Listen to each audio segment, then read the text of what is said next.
Welcome to Describing the Skybox, the podcast that's like a book club for people who don't think that books reward them enough for being good at them. I'm Chad Ruthermond. And I'm Andy Kinnick. And today, we're going to be talking about Mouthwashing, a game that was developed by Wrong Organ, published by Critical Reflex, and released in 2024 on Windows, Switch, PS5, and the Xbox Series X and S. But first, if you can give us a like, a rating, or a subscribe, it would be greatly appreciated. Chad, can you describe Mouthwashing? Mouthwashing is, best described, I think, as like a narrative adventure game. This is honestly the closest to a walking simulator I think we've played in like actually maybe a couple of years. Mm-hmm. In the sense that there is like not anything for the player to do most of the time. Yeah, kind of. It's weird though. I feel like the fact that it's a horror game kind of masks that a little bit, or at least it did in my head. Because like I didn't think about that till after I finished it. Yeah, I would have described it as like a narrative-driven horror game. But yeah, it is minimal on the interaction for sure. Yeah, and not even. I mean, yes, that is true. But I think what it is the fact that this game largely lacks like systems. In the sense that like there's a couple of brief moments of like gameplay challenge or puzzle solving, potentially, how you want to describe it. And there's one mechanic in the sense that you do have to sometimes scan things. But otherwise, it is a very mechanics-light game. And as we've said with other narrative-driven games, the majority of what we're going to be talking about here is going to be a spoiler if you've not played the game yet. So I want to come out immediately and say that yes, this is a very mechanics-light game. If that's not your kind of thing, maybe it doesn't fit you as well, but it is very short.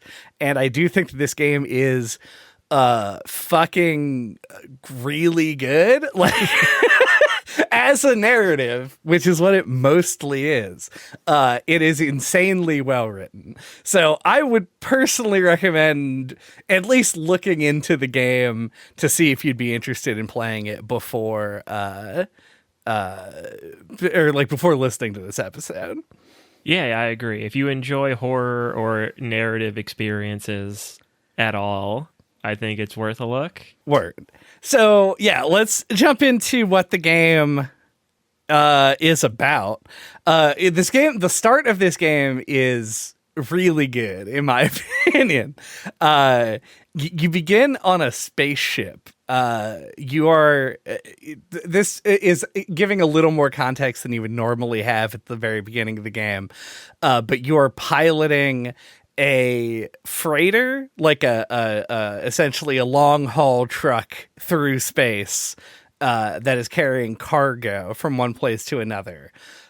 And the game is like starts you in the cockpit and is like, there's an asteroid, turn left, and then you only have the option to turn right and steer the ship into the asteroid, which you then collide with as you're walking around through the ship's hallways, which are, for lack of a better term, I'm sure there is a better term, but my lack of ability for a better term, it's layers of fearing all over the place. It's non-Euclidean.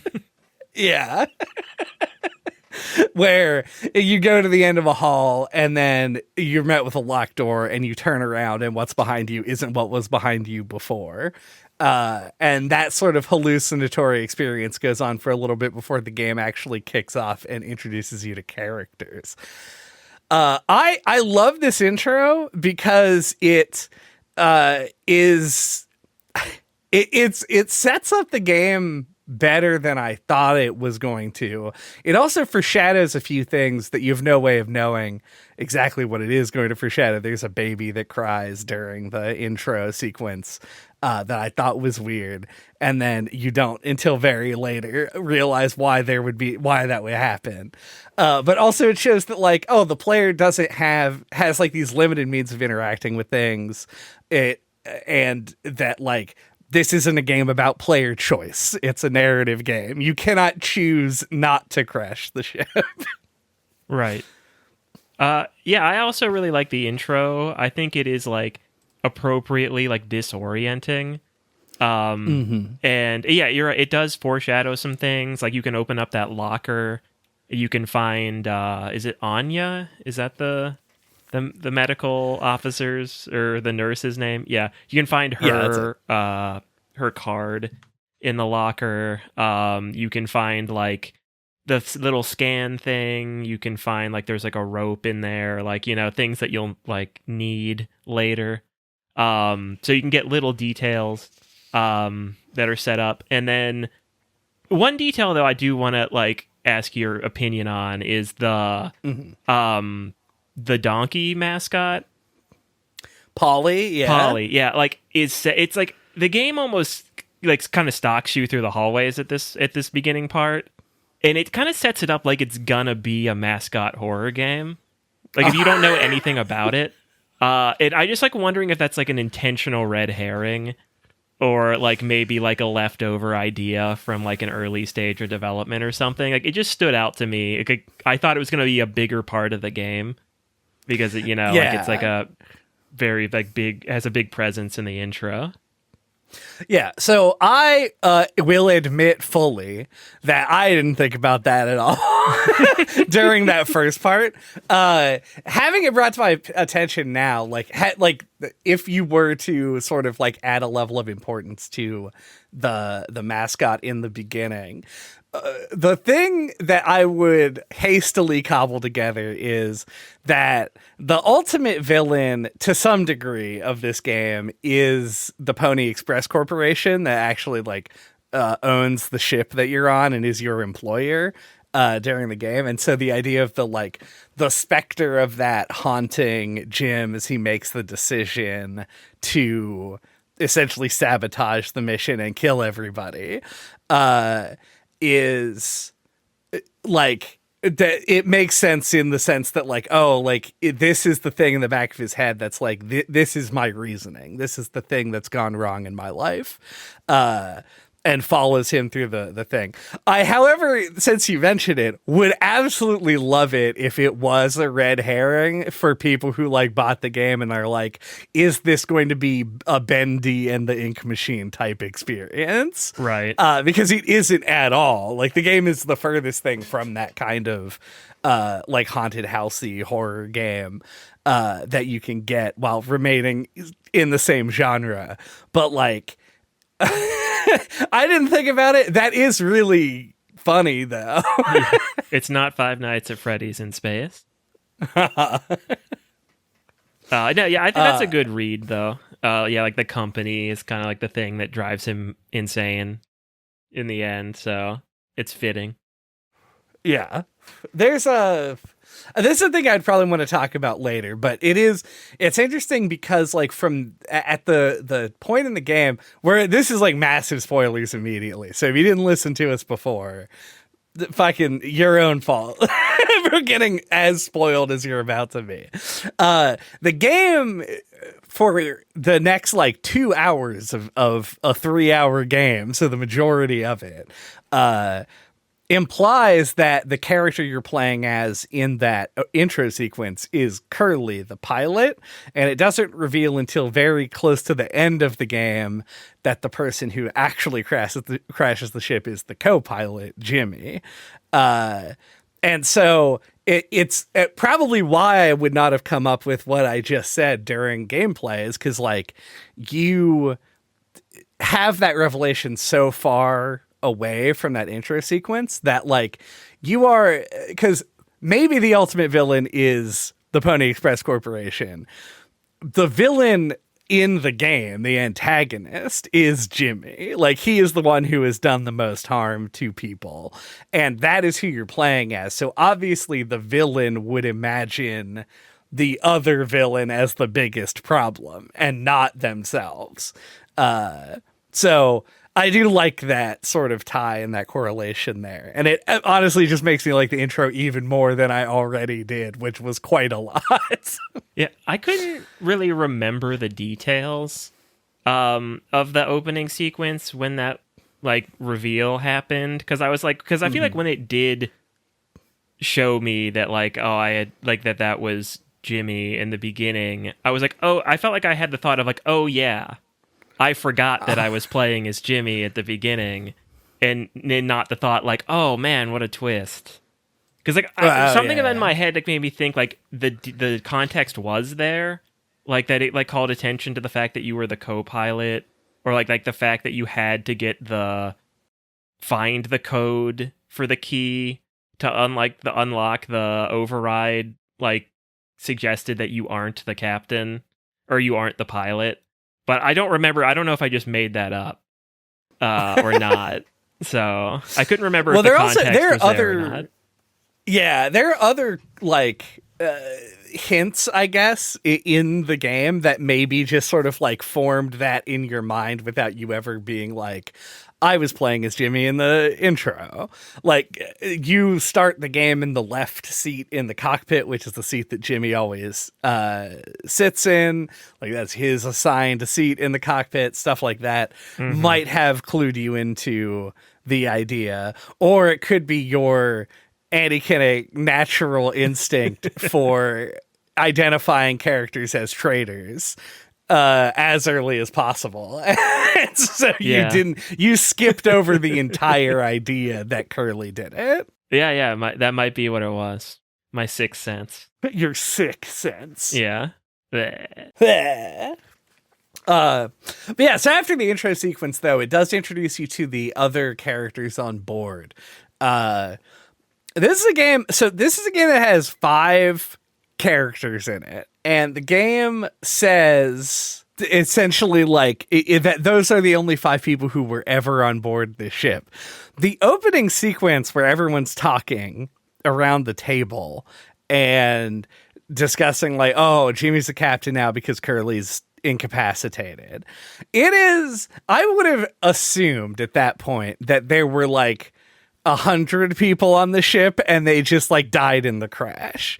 But in actuality, the whole ship is manned by only 5 people, which, I don't know. That's not even really an interesting observation. It's just like my assumption was that this is a much bigger thing than it actually was going in. And the fact that it is so small and was so small from the beginning, I think reflects sort of like how I viewed the game as well. Where I was like, this is a very narrow kind of game. Mm-hmm. Yeah, I feel like the beginning, like the aforementioned non-Euclidean hallways, and then the fact that like parts of it get blocked off with the foam, I think do kind of imply that the ship is bigger than you get to see. But not really. It is just kind of all that's there. So yeah, once you get like acquainted with the actual size of it, like it makes a lot more sense. But I feel like I had similar thoughts of like thinking the ship was much bigger. Yeah. So they introduce you to all the characters like all at once, essentially. And this is where, because they're all having conversations. It's weird to me because like they do a good job in the writing of giving each character like a unique voice. Like everybody it's not a voice acted game and it's all reading text on the screen. So I mean, like you can tell based on speech patterns essentially who is talking. They do a good job of separating and giving everybody their own distinct personalities among the people on the ship. And it's weird because like I don't think that the dialogue itself is written in such a way that gives way to like how intricate the plot writing actually is. I think it's like they've done such a good job of writing the dialogue in the abstract that you believe that that the dialogue is being delivered in a way that feels very naturalistic, but it isn't like fancy, I guess. It's like this is a very lo-fi production. Very intentionally, it uses a PS1 sort of art style to it. So all of this, it's very downplayed, but like the actual sort of like narrative construction of it is really good, and I didn't get that impression immediately from the beginning. I think the game has several sort of like twists, or not twists in like the M. Night Shyamalan sense, but like there are a lot of pieces that fall into place that make things clear as you go on through the game. And the game sets itself up in a way that made me underestimate where it was going.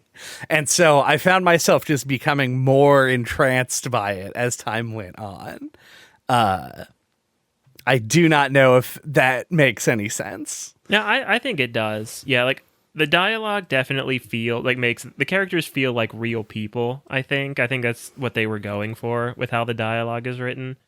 And I think they succeeded for the most part. And I think like the story is paced out really well. Like the amount of like perspective you gain, like you do have a lot of those like revelations, or like, it sucks you in that way. There's like a nice escalation to like how much information you're privy to. Like a good mystery, like all good mysteries, I guess. Like all good mystery, I guess. Yeah, I think what I most didn't expect, because I didn't know anything about this game going into it. I had seen like I had heard of the game. I never seen anybody play it. I had seen like a couple of screenshots and like the Steam logo page for it, essentially. So like I didn't even know this game took place in space. The fact that it was like a science fiction-y or like a dystopian kind of thing was a mystery to me. So yeah, I super didn't expect where it was going, and I did not know that the game was going to have like a mystery angle to it either.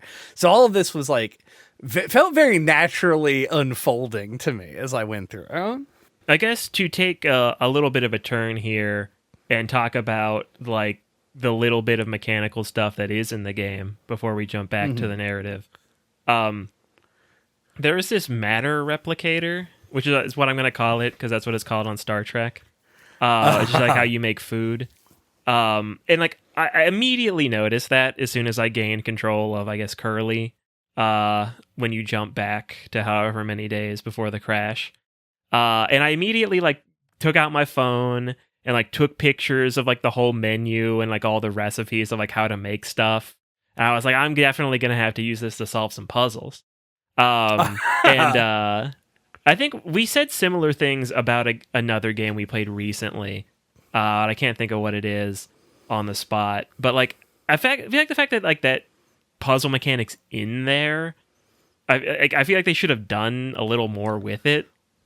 Because like there's a part later in the game where they first introduce it like actually like in the story, and you actually have to interact with it. Just completely spells out what you're supposed to do. Like you're making the birthday cake or whatever. And then later on you have to like make some like a cocktail to knock out what's his name? Swansea. Yeah. And you walk up to the thing and it tells you like the recipe scratched out and it says like mouthwash and isopropyl alcohol. And it's like that would have been a great puzzle to have to figure that out on your own. It's like you don't have the ingredients to make the thing and you have to find substitutes. Like that would be a cool puzzle. But it's just spelled out for you. So like it could it is a narrative game and not a puzzle game. So like I don't really fault it for that, but like I feel like if you go through the trouble of putting that in the game, like why not get a little more use out of it? Yeah. Yeah, and it's all there. Like it is like it exists already in the game, and then they did just literally write it in handwriting on the thing like no one would ever do. So it does feel like you're kind of cheated out of it. And I wonder if they just like, I don't know the studio. I don't know if I've heard that they do have other games, but I don't know if they are the kind of studio that would have like a lot of QA time. And I wonder if they just like showed the game to a couple of people and they wasted time making the drink and they were just like, well, we'll just tell them. Right. And just keep the pace moving. I don't know. Because, yeah, like you said, it's just all there. Like, they didn't even have to change the game in any way. They just had to not put the writing on the proverbial and literal wall, killing their puzzle a little bit. Yeah, and then there's the other thing is just that there's these two scanning mechanics, or I guess it's really just one scanning mechanic. You have the little scanner that reveals the secret codes, and like there might be some secrets hidden that thing can reveal. I never found any, but like there were a couple of points where like I something stood out to me in the environment and I tried scanning it to see if there's anything there, and there never was. Like I thought that could have been cool to like have it like reveal things, but I mean I guess that's kind of getting into like that would make it a different kind of game. But it's just something I thought about. And then in the like towards the end of the game, when you're in your kind of like surreal nightmare loop that you're going through, right. There's like I guess it's a womb, because you have like this little ultrasound thing that you look into it with. And I was like, this is a really like strike. Why didn't this ever come up at any other point in the game? Like they just put in this ultrasound like see through the wall part here. It's like kind of cool and stands out in my memory, and it just seems weird that it's just in there for that one thing. Yeah, the end of the game does have like a lot more in terms of like there are different things that like item interactions and things that you have to do to progress that are more like player focused, like things that the player has to do, and they aren't entirely narrative. And I kind of choose to believe that they did it. How do I want to say this? I think that they put that stuff in during that like surreal moment in a way to sort of like emphasize the separation, I guess. Like, but like after you are the last living crew member aside from Curly, right? That's when he starts to like descend into this like madness essentially, and then that is where all of the gameplay happens. I don't know, it is interesting because like it's one of those games that uses the medium of video games in such a loose way. It's almost like Dujana kind of, in the sense that it's like a lot of the interaction is there not to sort of like fold in with the storytelling, but to be a separation from it. So whenever the player is doing things that you might expect them to do in another video game, it is during a period of time that you are having a mental breakdown and not seeing reality. And I think that's probably why they didn't include that other stuff at other points in the game, because I think that they wanted it to be like a more like hard cut between the two. But that's my guess. Yeah, I think that makes sense, and it's probably also just like for narrative pacing. Like I feel like they didn't like, they wanted it to be brisk, and they don't want a point where like you're stuck on something for like 20 minutes, right? So they kept that stuff to a minimum, which like as I said, like I don't fault the game for it. It just stood out to me that stuff is in there and just doesn't get used very much. Yeah, and just like the allocation of it too, like the fact that it's all at the end. It like this is like a very me statement. So just like ignore it probably if you're just if you don't agree. It felt like at the end of the game, I felt like I was getting kind of tired of it. Like not of the game, but like of the back to back, like, oh, now I got to do the part where I run away from a train of donkeys. And now I gotta do the part with the ultrasound, and now I gotta do the part where I walk around in a graveyard and shoot an old guy. Like, the fact that it was like a bunch of different, it was like fucking WarioWare fucked up space hallucination edition. Where it was just like changing what I was doing so often. Like, parts of it I did enjoy, and I liked the sort of like disorienting nature of it. But then I was like, could this game have ended a half an hour ago, and would it have been more satisfying? Rarely for me, I will say I'm not sure. I think that it adds stuff to it. I don't know where I think the fat is compared to the lean, but I do think that there was like a little bit too much.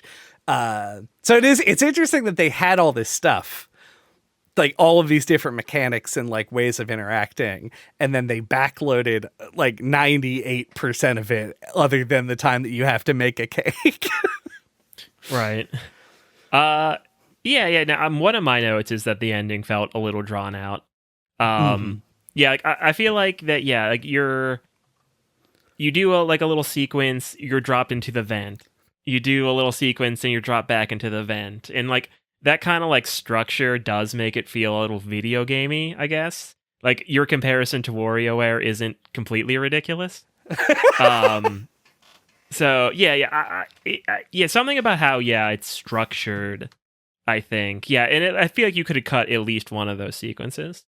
But yeah, I agree. I think it's a little bit too much, but like, I don't think it like detracted that much, if any. Yeah, I don't think that it detracts necessarily, but it does lead to it feeling a little bit drawn out. I don't think it makes your experience worse. It makes your like reflective experience worse when you think back on it, I guess. But yeah, I think, but yeah, it's weird. Just the allocation of the mechanical parts of this game are very strange. There's the sequence, and this kind of ties two parts of that together. The sequence where you have to like sneak along the catwalk and find the mouthwash in the donkey statue's hand, it happens earlier. Not that much earlier. It's not like it happens in the middle of the game, but it happens close to the end, but before all the rest of the mechanical stuff happens. And is this whole sequence where the solution is to sort of walk for a little bit, and then when you hear the noise of the monster getting close to you get louder, you just stop moving completely, and then you're fine. And it does take a long time. Once you get the hang of it, you like can sort of optimize it a little bit, I guess. But for me, I mean, this is like the longest single segment in the entire game. And it kind of just like comes out of nowhere, which is like good and bad in a sense. It's a sequence that has a lot of urgency to it. So it's like a segment that's there to build tension. But it also feels like it's drawn out a little bit. Like the fact that you have to take 2 detours off the path to go a longer path, but there's no mechanical change in what you're doing. You're just kind of walking around, is, I think, emblematic of why there isn't all that much of a mechanical element to this in the first place. It's like, it feels like it's a little threadbare in terms of design on that stuff. But then it also has that sequence, and I want to know if you also saw this, or if there is like an actual like procedural element to this. But like there was a point where I stopped, and then I was scanning around I had the scanner up because you're following a trail of blood on the ground, and it reveals like a horse monster. Did you see horse monster, the invisible horse monster? Yeah. Okay. Did you only ever see it one time? I think I saw it twice. Okay. Because like if you leave the scanner up long enough, it just reveals it. So like if you're not like looking at it for a while, like it doesn't like get all the way revealed, I think is how it works. Because like the first time I went in, like followed the trail of blood and like walked into like the weird like whale cilia wall, and was confused as to what was going on, and then like that was enough time for the monster to kill me. So like the first 2 times I saw the monster when I did that, but then after that I never did. Yeah. I'd like that better than what my assumption was, is that it was like kind of scripted, that it would like show up at a specific point, because I was actively looking for it in other times. And if it is like a you have to linger on it thing, that would explain it for me, because I was like scanning all over. yeah, I think if it sees you, like you're just dead too. Like you just that's like a signal that like you've looked at it too long and now it's gonna kill you. But did you play mouse and keyboard? I did, yeah. Okay. I played with a controller, just because I also knew nothing about this game and just booted up with a controller and just rolled with that. And I switched to mouse and keyboard, though, for the little shooting game towards the end. But, because, yeah, like the mouse sensitivity wasn't great. Or, I mean, the stick sensitivity wasn't great for shooting. But, it has pressure like sensitivity to the joystick, so like I actually never had to stop walking in that segment and could just like push the stick really lightly, and as long as I wasn't making noise, the monster couldn't hear me. That's wild. I wonder if there is like a walk key, because like on mouse and keyboard it takes the usual first person game key layout where it's like WASD to move and then you hold shift to sprint. But as far as I know, there wasn't like a crouch or a walk slowly button. So that does seem like it would make it easier. For me, it was a lot of like forever. Yeah, walk a while, then you stop moving completely and you wait for the boxes to rumble away in the other direction and then you keep moving. Yeah, you want to jump back to the narrative now? Yeah, we can get back to that. So this game has a very non-confusing, I guess we had this discussion about the intro sequence. I think it's the only time that it's like deliberately ambiguous, but it has some main character swapping. It is a first person game, so you cannot immediately tell who it is you're playing as, but it's pretty clear depending on like the time frame and like what is going on, and very often just the other character will be on screen as well. And this was interesting because it's one of those narratives that kind of goes, there's a term for this, it's like nonlinear essentially. That probably is the term for it. It's a narrative. Yeah, where you have segments where you're playing before the crash happens and segments where you're playing after the crash happens. And it will swap you between Curly and Jimmy, who are the pilot and co-pilot respectively that we mentioned before. And then, the other 3 crew members is Swansea, who's like the maintenance guy, Anya, who is the nurse, and Daisuke, who is the maintenance guy's intern. Which I guess makes sense that you would need multiple maintenance people. And the game makes a point of telling you that when the ship launched, they had only planned to have 4 people on it, and that Daisuke was a last-minute addition to the crew. So I want to like highlight parts of this that I really like, but I also don't want to retell the story of the entirety of the game. Because that's not really valuable information. I love that though. I love that they highlight the fact that Daisuke was not like an originally intended member of the journey. Because it highlights the game, as I indicated earlier, essentially has 2 villains. One of them is Jimmy, who we'll get into and is a bad person and did bad things during the trip, even before things got as bad as they are. But then the other one is the Pony Express Corporation / capitalism. And it has this great like dynamic of showing like some being a little bit heavy-handed. At the beginning of one of the chapters, you like watch a cartoon that talks about like having workers being profitable and why that's good for people and shit.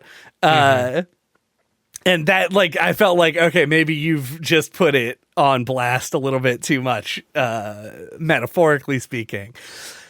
But it has all of these indications that, like, the things that everybody is worried about, the reason that people go crazy in this game are largely economic factors. People worried about their station, people worried about, like, if I lose this job, like, what am I going to do? How do I live? That kind of a thing. And then that is sort of what pushes everybody toward the extremes. And it's all of these little things. Like if you read around, like they're only allowed 5 hours of sleep at night. They have their food is all comes from packets and is made up of like 4 different possible ingredients. And yeah, and including they only have 4 cryopods, which means that if anything goes wrong, which something has, one person just isn't going to make it because of that. 2 people could share a pod. Hypothetically, 2 people could share a pod. I don't think the game thinks that is true. No, yeah. But they are pretty spacious, actually. So yeah, I love that. I love that there's that pressure and everything that is like shown throughout the whole game through every little detail in the thing. They specified that like, oh, they didn't put locks on the bedroom doors, like on the quarters. That's just like a thing that they did not deem to be important. Just like all kinds of good stuff that like sells the themes of the game without, except for in that one instance I just mentioned, being like overly heavy-handed about it.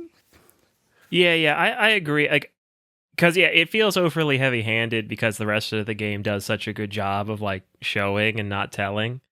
But then on the other hand, like that kind of like propaganda, like very like, I don't know what that'd be, like the 50s era, like pro-capitalism thing.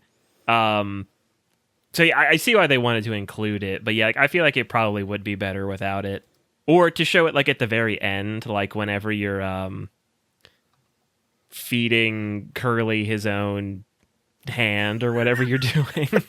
That's his leg, but yeah, his leg. Yeah, like there's the TV. Like maybe if they showed it then at the end, it would hit different. But I think they show that clip pretty early.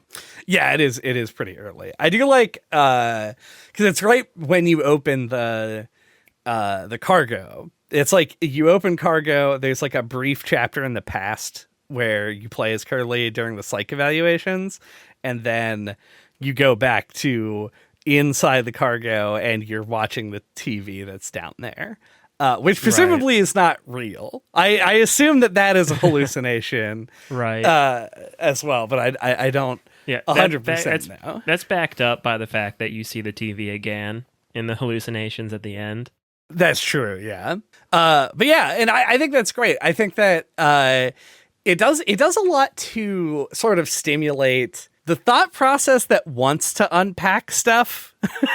I feel like it does a good job of like triggering that in the viewer, because there are a lot of things that are left unsaid but like implied. I think it like there are a lot of things that you can imply, you're infer from what's told to you that are fairly obvious that you will get, like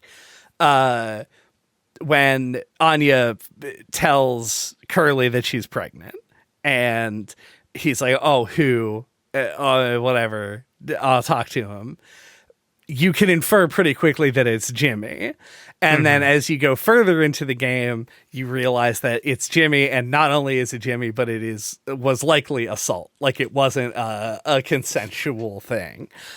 And that stuff is a conclusion that you could come to, and because you're already sort of thinking in that way, you want to draw more connections, and the game leaves a lot of things that are more open to interpretation surrounding those things. Like, oh, Anya's really nauseous because of the pregnancy ?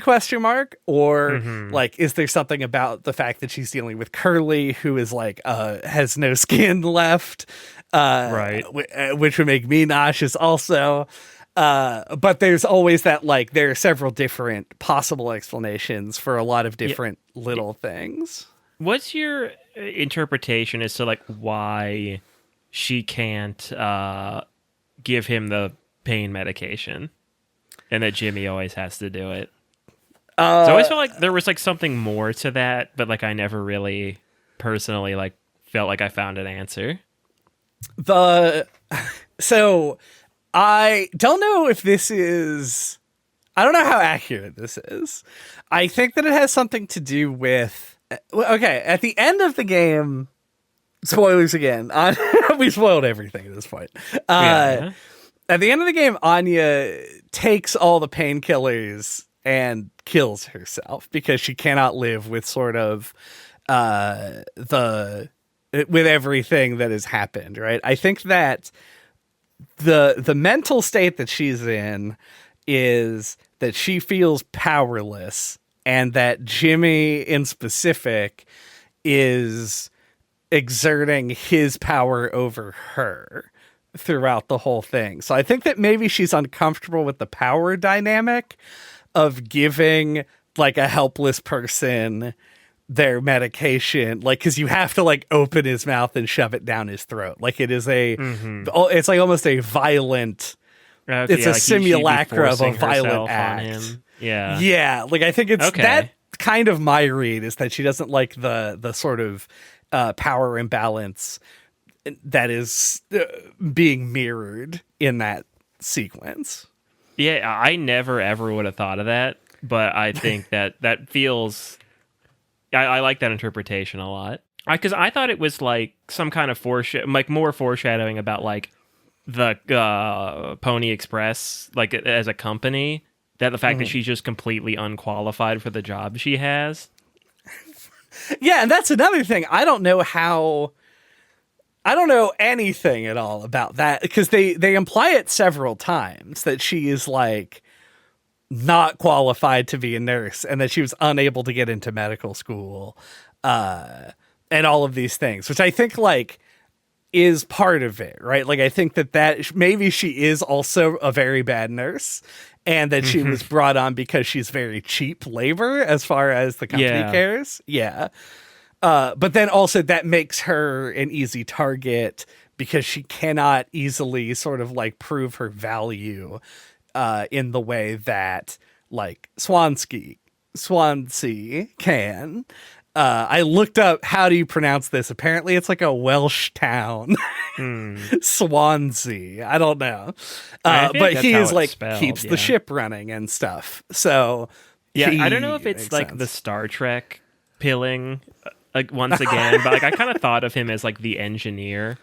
But given like what everything that's implied by the game, he's probably definitely not an engineer. I love when Curly gives the news to the team, like, oh, like they're letting us go, and Jimmy goes on his like rant where he's just like, oh, well, you're moving on to bigger and better places, and Anya sucks at being a nurse. He's like, I think the line is like, how many employable years do you think Swansea has left? Oh yeah. And I'm like, he looks like he's 45, maybe. Like, he's probably got like 15 to 20 employable years left in him. Yeah, I would have guessed like mid 50s, but the PS1 graphics. But they really do shit on that guy a lot. It really, they paint the picture that it's like a place that like you go if you just need a job. Like, it kind of almost kind of feels like maybe this sort of thing happens like frequently, where like whole crews will just die out in space. Like, it feels like they find like the most disposable people that won't be missed. And like even Daisuke's like backstory about like how his mom just wanted him to get a job and she signed him up for it. Like, also makes it seem like they'll take anybody, sort of thing. Yeah, because he's implied to not really have any experience Skills at all. Yeah, in anything really. Though it is interesting because like that is another thing, like because Jimmy obviously directs a lot of his attention toward Anya because like Swansea has like provable value to the ship and to the people on it. As a mechanic, as an engineer, like as somebody who can keep the ship running. And Daisuke has provable power over Jimmy as well because he constantly talks about how fucking strong he is. Like it's implied that he's like very physically like powerful. And then Curly obviously is the captain and is the person who is like most experienced among everybody there.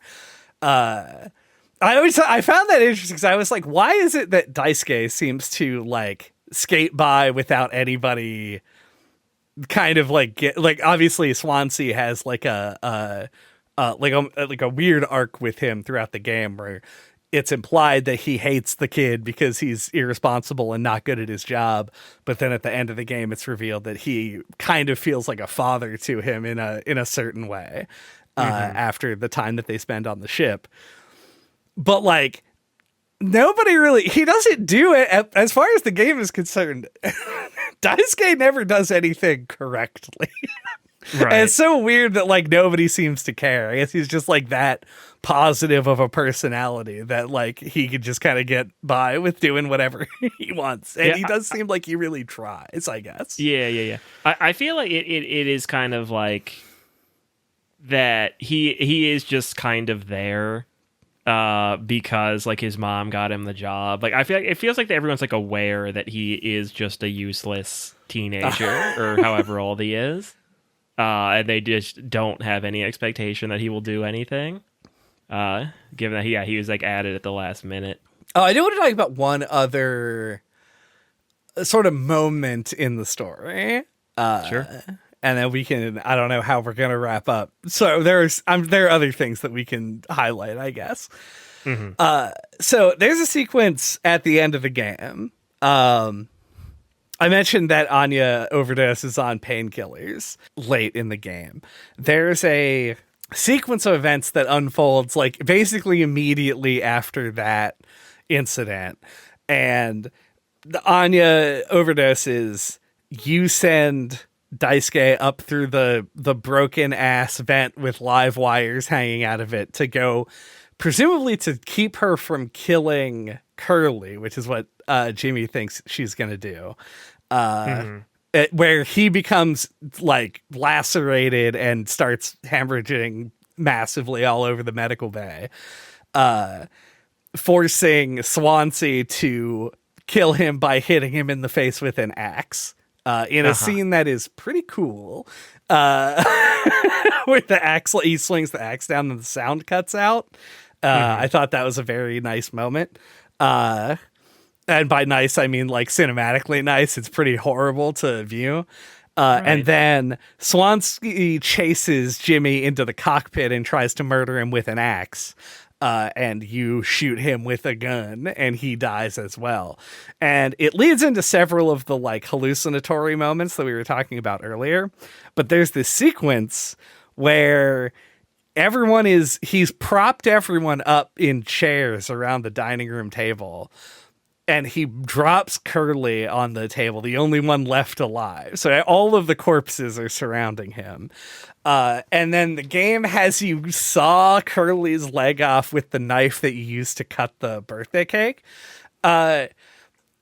This is my favorite scene I've ever seen in a video game, I'm pretty sure. Like it was so harrowing for being like PS1 graphics. Like you would think that there would be some level of dissociation due to the like low fidelity of the game, but it was so effective of a moment when you fucking walk into that sequence and everybody's corpse is just seated around the table.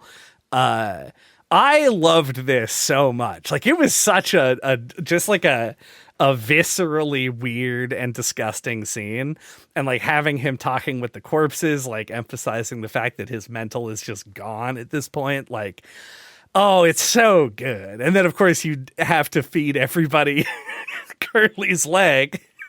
Which I would say happens after the real mind-blowing sequence. That part's more just kind of shocking and a little gross, but it's just real good.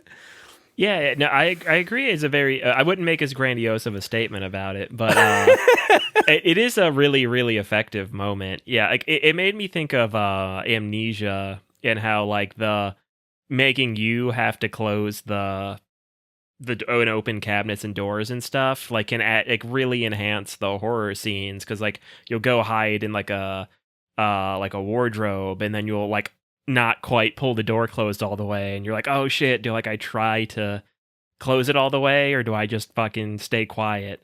It's like it's a different thing, but like, yeah, like the actual act of like making you have to saw it back and forth until you're all the way through, yeah, like it really emphasizes it in a way that like, yeah, you couldn't do and by just a button press or something, and you just have to like move the mouse or the joystick back and forth. Yeah, it is very visceral. Yeah, I just really loved it, and it does lead into all of those later sequences where you are hallucinating and the game is sort of telling you it's like I don't want to say it's not telling you much. It's pretty vague, but it is this like sequence of metaphorical scenes that are occurring.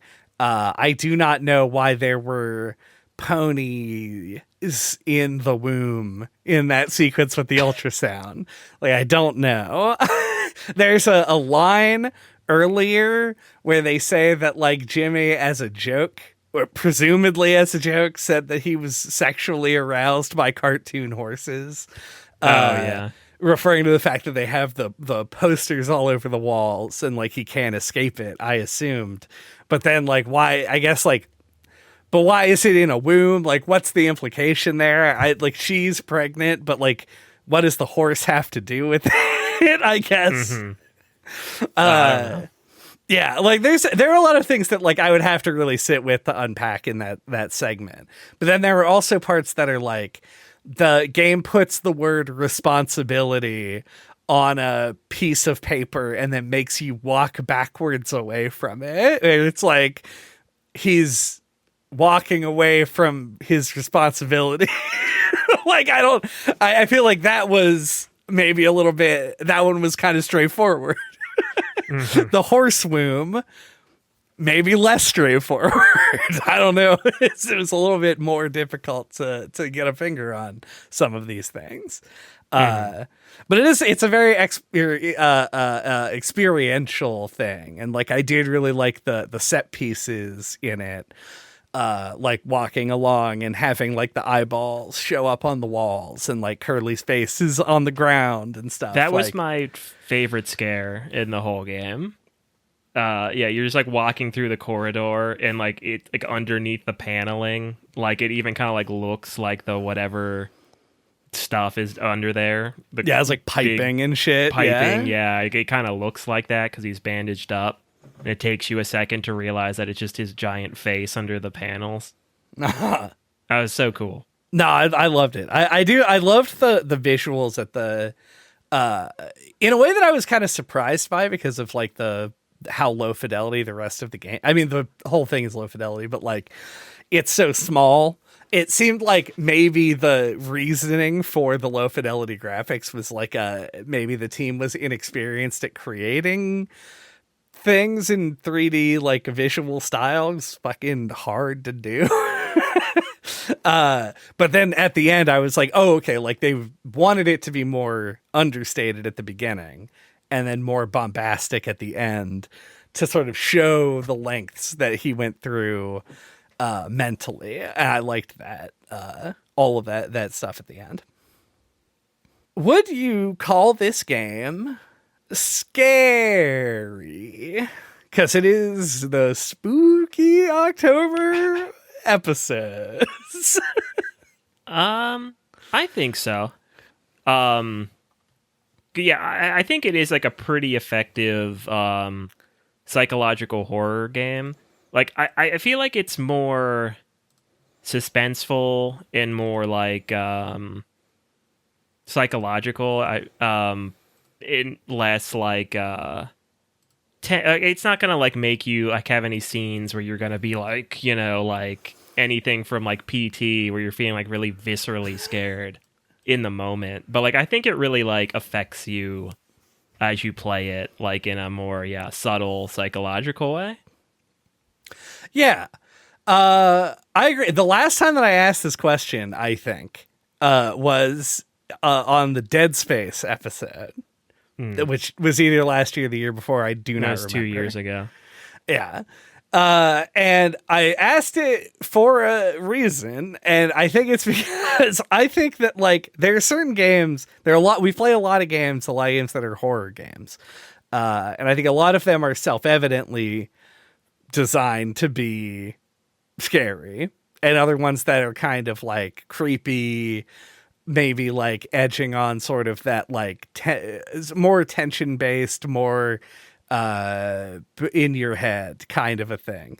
And I think that this game is the opposite of Dead Space, but I think is also very successful at it. I think that this game was successfully very creepy to me, and made me feel very uncomfortable. It gave me sort of a rise in emotional state in a way that I guess I was only a little bit expecting from it. It didn't seem like the kind of game that would hit me the way that it did, but it actually did, and I really liked it for that. I thought that this is a actually quite a good Halloween game in my opinion. This game is called Mouthwashing. One of the big twists in the game, or the big reveal, it's not a twist because you're not really expecting anything, is that the item that they are shipping is like fucking million gallons of mouthwash. I personally hated the little flyer that they had for the mouthwash, or like the little ad they played that's like, oh, it's mouthwash, and then at the bottom it's like, contact your doctor before using this mouthwash. It's like, it's like we're in the future, like the dystopian future where the companies can do whatever they want and just not take responsibility for it. And so they made even mouthwash really dangerous. I'm like, this is Weird Al's UHF level jokes to me. But what it did do is make me go, but why though? Like, why is it mouthwash that is like so central to it's like the name of the game? And I don't have a clear answer for this. I only have some wandering thoughts on it. I don't get it either. I was surprised. Yeah, like I started. As I said already, knew nothing about the game. And yeah, the name doesn't tell you anything. And like by the time it got to that like reveal, I had forgotten the name. The name of the game was Mouthwashing, and I was like, oh yeah, mouthwash. But yeah, I don't get it either. Like it almost feels like that somebody on the development team had a moment where they were like, there's alcohol in mouthwash. That's interesting. And then just decided to write a narrative around that. Like, that's the most I could come up with. Yeah, it does feel like it was... If the game was called Evo Space Adventure or whatever, like something dumb and bad, and had nothing to do with mouthwash, but played and the story was exactly the same throughout the rest of the game, no changes. The fact that it was mouthwash would kind of, I feel like I would overlook it and not think too much about it, because it does feel like a plot centric decision. It's like, with this, like, we can talk about Swansea's alcoholism. We can sort of like have this moment of like, oh, it's so, it's there's nothing of real value, but they're going to try and do what they can with it. Like, it seems like it has narrative momentum to introducing it to the story. But like, because the game is called Mouthwashing, I was like, what the fuck is why the mouthwash? The best I could come up with is that mouthwash is a kind of frivolous, not useless, obviously. Mouthwash has a purpose, but it is not a necessary product. There are other methods of oral hygiene that do what mouthwash does better, but like, mouthwash is a quick fix kind of band-aid solution for an immediate problem of I have bad breath, essentially. Mm-hmm. So I'm thinking, like, is the metaphor that the mouthwash being the only thing that is on the ship is sort of like representative of everything that they, like, their whole job that is taking years out of their lives, is incredibly boring, is under strict circumstances, is like objectively making their lives worse doing this job? Is it like the whole point, like it's useless, like this is a pointless thing that they're doing that eventually just straight up kills them over nothing, over mouthwash? It's like is this the futility of infinite expansion? Do we need to send gallons of mouthwash across the galaxy? No, we absolutely don't need to do that.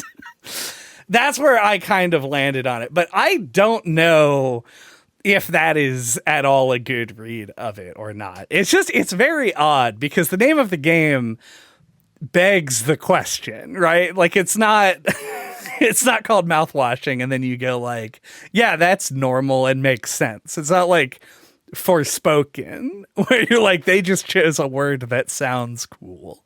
Mouthwashing doesn't sound cool. It sounds extremely abrasive and weird to say. Yeah, I mean, it could also, I guess, alternatively be like a world building thing, like where maybe like the mouthwash is what like drives Jim crazy. Like, you know, because like, I don't know, like Anya says something about like how it's got sugar in it, which would make it completely useless as a product, literally. Mm-hmm. Yeah, as you said, like in the commercial, it says like consult your doctor, implying that it would have some kind of horrible side effects. And like it's not called mouthwash, it's called mouthwashing, which makes you think of like brainwashing. So like I feel like there's maybe something to that, but I don't feel like there's not enough hints to go off of as to like what the name means. And then the logo's an eyeball, right? Which, you mean, it's like Curly's eyes, but like, I don't know. Yeah, no, it really is. It's an evocative title, but I feel like what it evokes is often confusion. But like, I don't know, maybe it's good in a way. It is memorable. Except for the part where you said that you had forgotten that the game was called That's right, Mouthwash. Yeah. But then I remembered it the second time. Do we have Dragon's Breath thoughts? My Dragon's Breath thoughts. I thought this game was pretty great. As I said, I knew nothing about it. Went in totally blind and really enjoyed it. Yeah, the beginning is really gripping, and then I feel like if you've ever like worked in like a creative field, where you're trying to make some kind of like creative product, you'll get the piece of advice where people say like, people don't want something brand new, like they want something that feels new but is like familiar to them. And I bring that up because like I feel like that's what this game felt like to me. Like something about it felt really fresh, minty breath fresh. But it also felt familiar. Like I feel like this reminds me of some other game, but like I can't put my finger on it. So yeah, like it felt like familiar, but then also new. So like it really hit a sweet spot for me. And yeah, I feel the story is really well written. I think it's like you get to like uncover what happened on the ship. It's a small space, but I think that they utilize really well. And like I think we didn't mention like the foam, which I think is like an intriguing like roadblock. And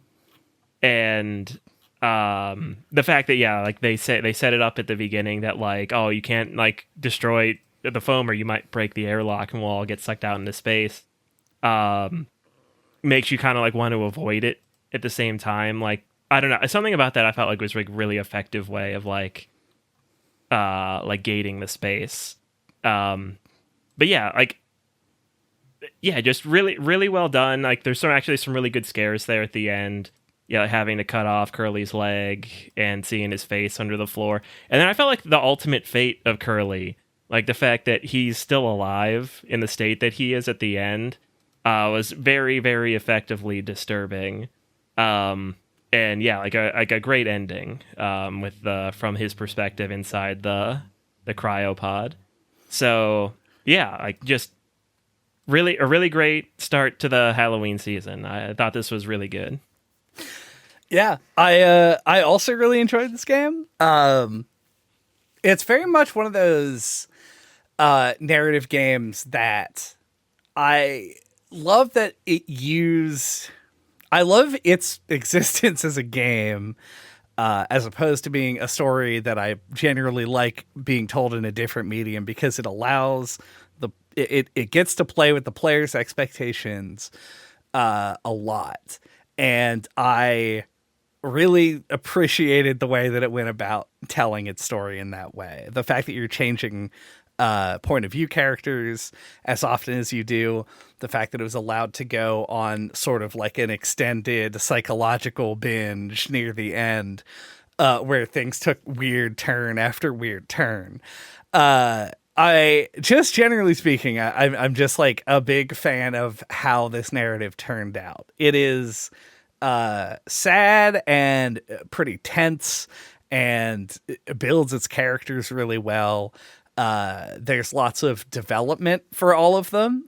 Some of it retroactive, like in Jimmy's case, where it takes you to before the crash, but you can also see everybody's degradation from the point of the crash to the end.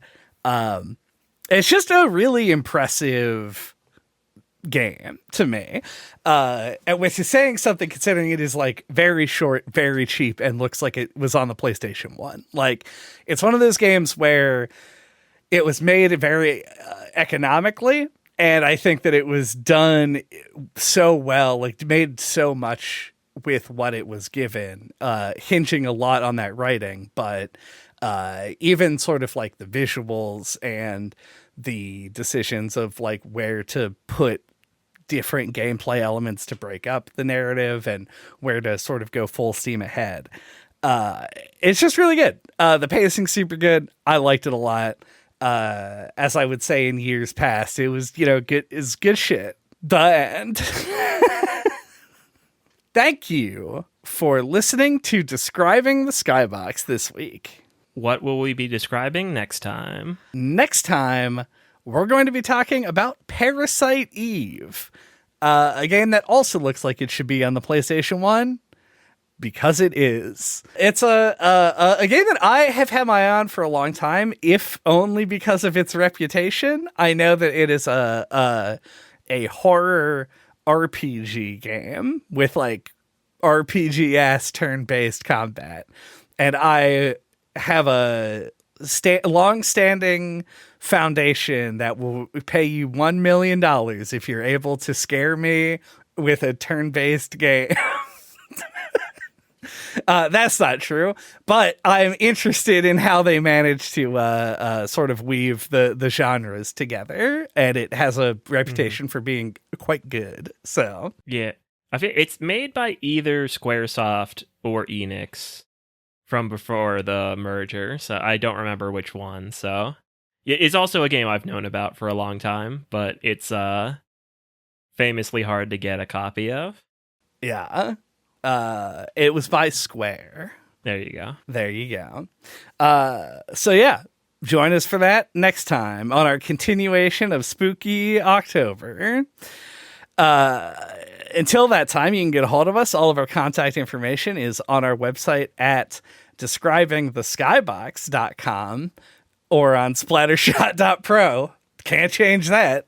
There you can find all of our contact information, our Discord server, our YouTube channel, and you can listen to all of our old episodes, including ones that we did on Dead Space.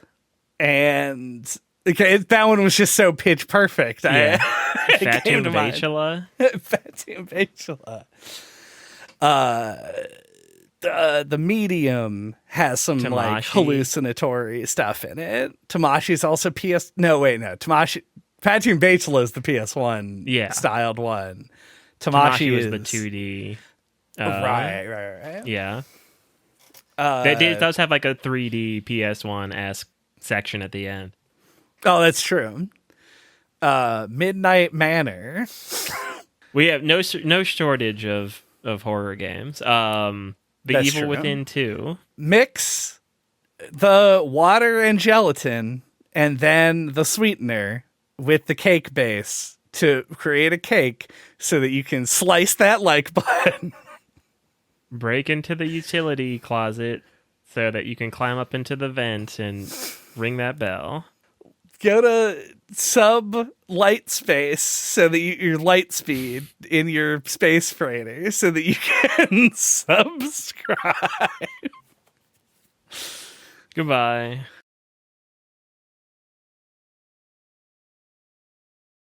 Oh. Gangnam Style. Gangnam Style.